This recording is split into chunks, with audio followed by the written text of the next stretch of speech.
एक बार प्रेम से बोलिए दशा माता की जय। नमस्कार, आप सभी का मेरे चैनल में हार्दिक अभिनंदन है, स्वागत है। आइए जानते हैं दशा माता व्रत 2023 में कब है तथा कहानी, पूजा विधि क्या है, शुभ मुहूर्त और महत्व क्या है। दशा माता 2023 का व्रत 17 मार्च 2023 शुक्रवार को किया जाएगा। प्रारंभ तिथि है 16 मार्च 2023 शाम 4 बजे से। समाप्ति तिथि है 17 मार्च 2023 दोपहर 2 बजे तक। दशा माता का व्रत 2023 कथा, कहानी, पूजा विधि और महत्व संपूर्ण जानकारी आज विस्तार से जानेंगे। दशा माता व्रत 2023 की हार्दिक शुभकामनाएं।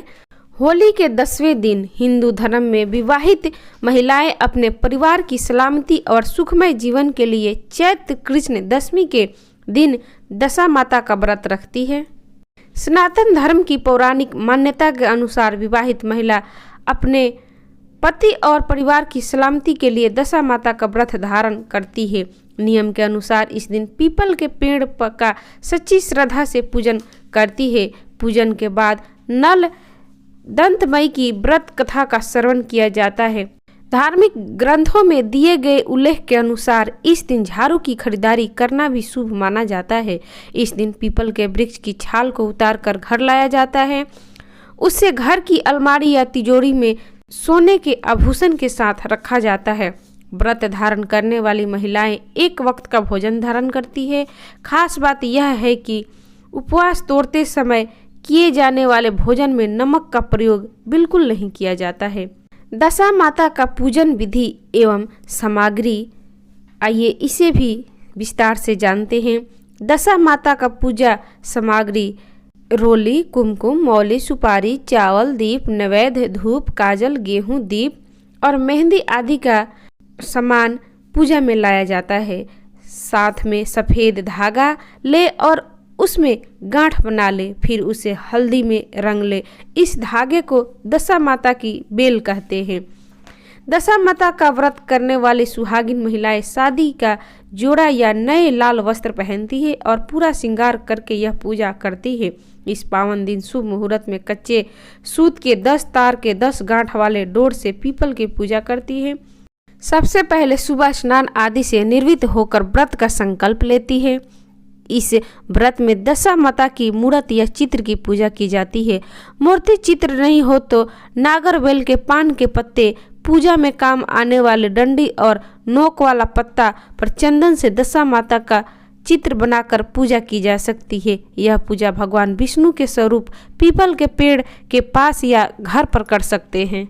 दशा माता के पास कुमकुम, काजल और मेहंदी की 10 बिंदी लगाते हैं। भोग के रूप में नैवेद्य में लापसी, चावल आदि चढ़ाया जाता है और सूत का धागा बांधकर सुख, सौभाग्य एवं मंगल की कामना करते हुए पीपल के पेड़ की परिक्रमा की जाती है। पीपल को चुंदरी उड़ाई जाती है। 10-10 गेहूं के 10 ढेरी पास में सजाई जाती है। लड्डू, हलवे, लापसी या मीठे रोट की आदि का भोग 10 ढेरियों के पास रखा जाता है। 10 गांठों का डोरा पूजा में रखा जाता है।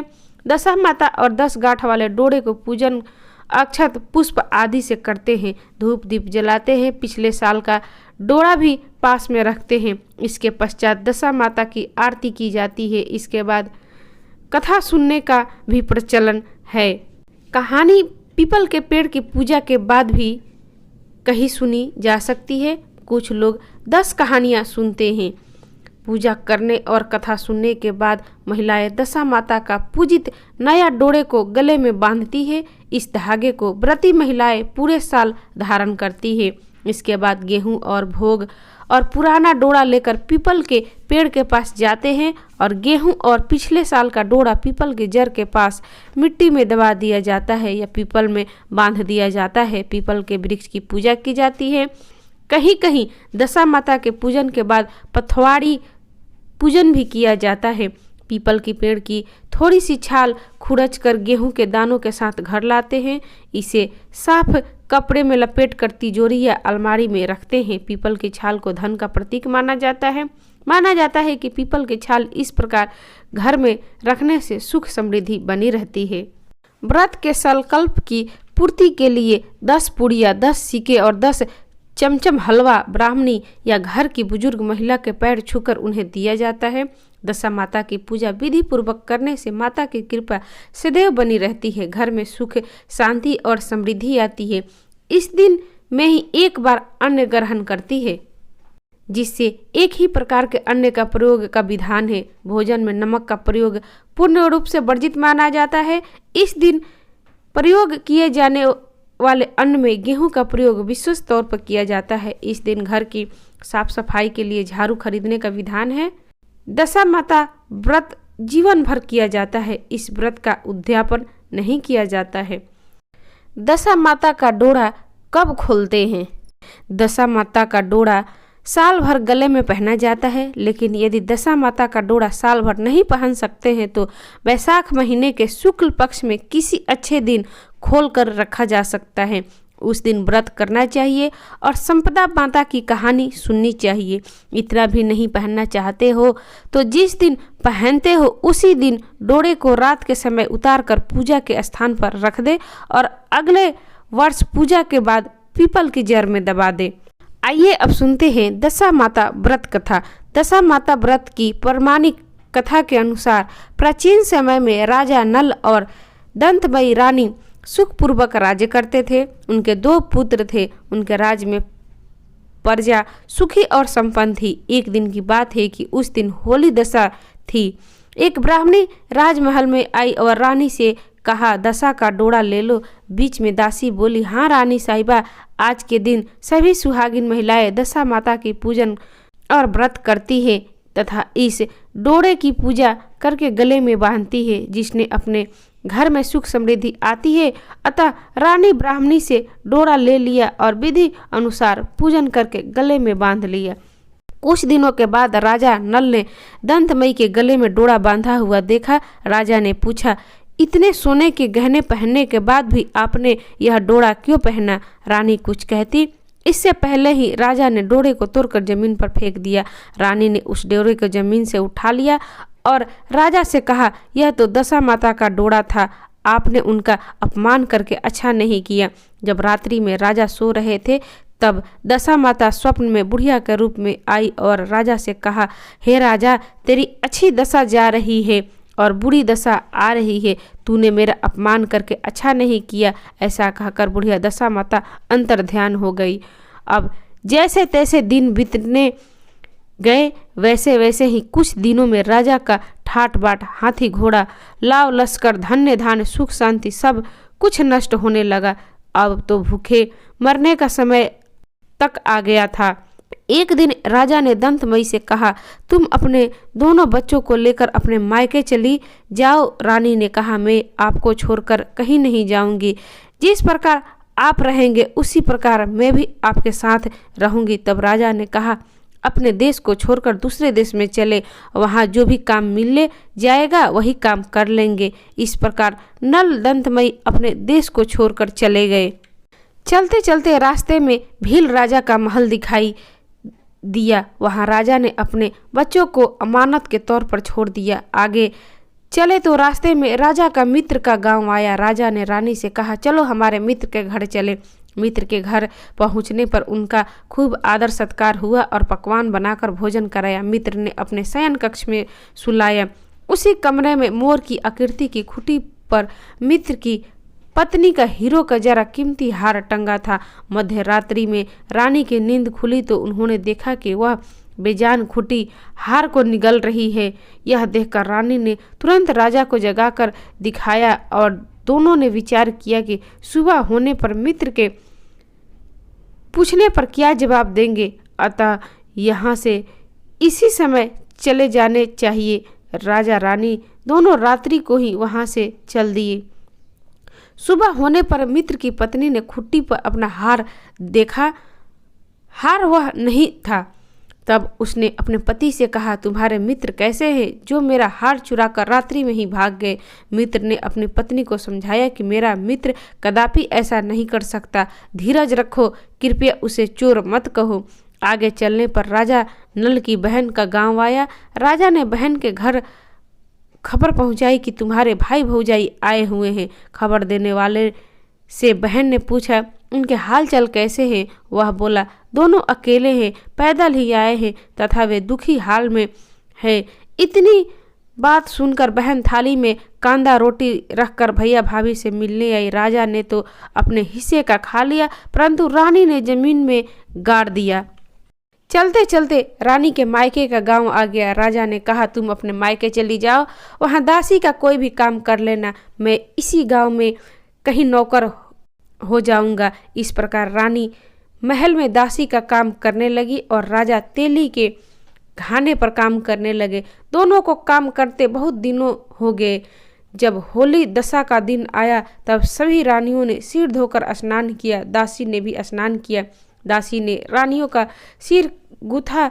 जो राजमाता ने कहा, मैं भी तेरा सिर गूथ दूं। ऐसा कहकर राजमाता जब दासी का सिर गूथ रही थी तब उन्होंने दासी के सिर में पद देखा। यह देखकर राजमाता की आंखें भर आई और उनकी आंखों से आंसू बहने लगे।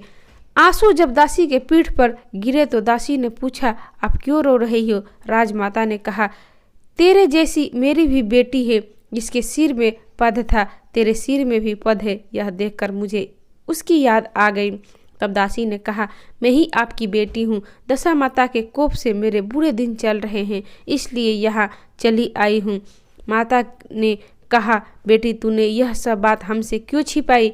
दासी ने कहा, माँ मैं सब कुछ बता देती तो मेरे बुरे दिन नहीं कटते। आज मैं दशा माता का व्रत करूँगी तथा उनसे गलती की क्षमा याचना करूँगी। अब तो राजमाता ने बेटी से पूछा, हमारे जमाई राजा कहाँ हैं? बेटी बोली, वे इसी गांव में किसी तेली के घर काम कर रहे हैं। अब गांव में उनकी खोज कराई गई और उन्हें महल में ले जाया गया। जमाई राजा को स्नान कराकर नए वस्त्र पहनाए और पकवान बनाकर उन्हें भोजन कराया गया। अब दशा माता के आशीर्वाद से राजा नल और दंतमई के अच्छे दिन लौट आए। कुछ दिन वहीं बिताने के बाद अपने राज्य राजा जाने का कहा। दंतमई के पिता ने खूब सारा धन देकर, लाव लश्कर, हाथी घोड़े आदि देकर बेटी जमाई को विदा किया। रास्ते में वही जगह आई जहाँ रानी ने मछलियों को भूना था और राजा के हाथ से चील के झपटा मारे जाने से भोजन जमीन पर गिरा था। तब राजा ने कहा, तुमने सोचा होगा कि मैंने अकेले भोजन कर लिया होगा, परंतु चील ने झपट्टा मारकर गिरा दिया। अब रानी ने कहा, आपने सोचा होगा कि मैंने मछलियां भूनकर अकेले खा ली होगी, परंतु वे तो जीवित होकर नदी में चली गई थी। चलते चलते अब राजा की बहन का गांव आ गया।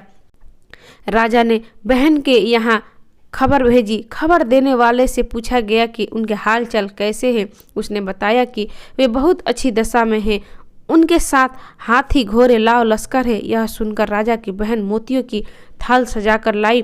तभी दंतमई ने धरती माता से प्रार्थना की और कहा, आज मेरी अमानत मुझे वापस दे दो। यह कहकर उस जगह को खोदा जहाँ कंदा रोटी गाड़ दिया था। खोदने पर रोटी तो सोने की और कंदा चांदी का हो गया। ये दोनों चीज़ें बहन की थाली में डाल दी और आगे चलने की तैयारी करने लगी। वहां से चलकर राजा अपने मित्र के घर पहुंचे। मित्र ने उनका पहले के समान ही खूब आदर सत्कार और सम्मान किया। रात्रि में विश्राम के लिए उन्हें उसी शयन कक्ष में बुलाया।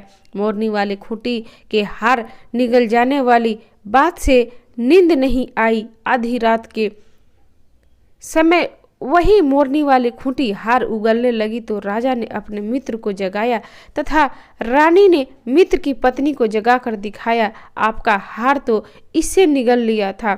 आपने सोचा होगा कि हार हमने चुराया है। दूसरे दिन प्रातःकाल नित्य क्रम से निपटकर वहां से चल दिए। वे भील राजा के यहाँ पहुँचे और अपने पुत्रों को मांगा तो भील राजा ने देने से मना कर दिया। गांव के लोगों ने उन बच्चों को वापस दिलाया। नल दंतमई अपने बच्चों को लेकर अपनी राजधानी के निकट पहुंचे तो नगर वासियों ने लाव लश्कर के साथ उन्हें आते हुए देखा। सभी ने बहुत प्रसन्न होकर उनका स्वागत किया तथा गाजे बाजे के साथ उन्हें महल पहुंचाया। राजा का पहले जैसा ठाट बाट हो गया। राजा नल दंतमई पर दशा माता ने पहले कोप किया, ऐसी किसी पर मत करना और बाद में जैसी कृपा करी वैसे सब पर करना। तो ये थी दशा माता की व्रत कथा आपको कैसी लगी, अच्छी लगी तो इसे लाइक करें, शेयर करें, मेरे चैनल को सब्सक्राइब करें। दशा माता की जय। धन्यवाद।